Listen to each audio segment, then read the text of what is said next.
La 15e conférence des parties sur la désertification et la sécheresse, COP15, organisée à Abidjan, constitue le prolongement d'un engagement constant du pays dans la recherche de solutions.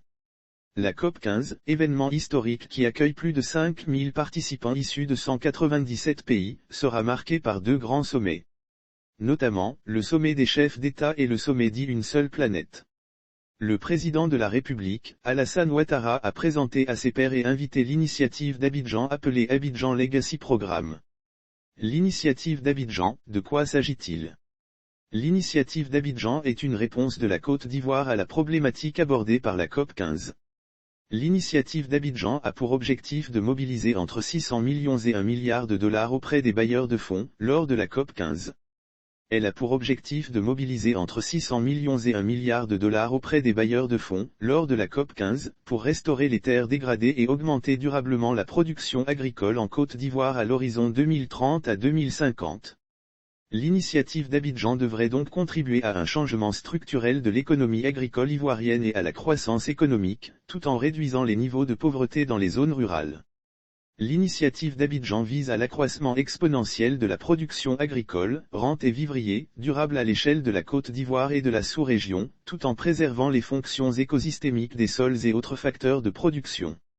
Le but de l'initiative est d'améliorer la fertilité des sols et la production agricole, débloquer le potentiel économique des sols de notre pays et aboutir à la création d'emplois pour les jeunes, l'amélioration des revenus pour les femmes qui produisent près de 80% du vivrier, mais qui ne gagnent pas grand-chose, et la redistribution de la richesse dans les zones rurales où l'on observe des niveaux de pauvreté surprenants.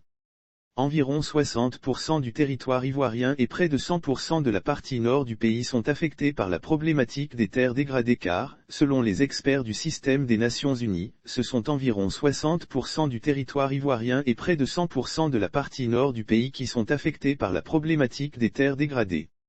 Cette situation qui affecte la productivité et la fertilité de ces sols, menace fortement la sécurité alimentaire du territoire national.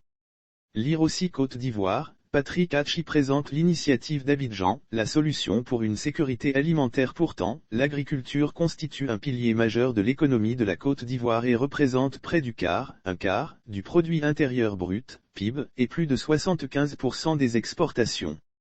Elle est le principal moyen de subsistance de 2/3 des ménages en Côte d'Ivoire et emploie près de 70% de la population active. L'initiative d'Abidjan est l'occasion pour la Côte d'Ivoire et l'ensemble des pays de sensibiliser aux solutions et à la nécessité de réhabiliter les terres dégradées. Elle permettra de soutenir la durabilité environnementale des principales chaînes d'approvisionnement de produits de base tout en protégeant et en restaurant les forêts et les terres, en promouvant les moyens de subsistance des agriculteurs et en améliorant la résilience des communautés face au changement climatique.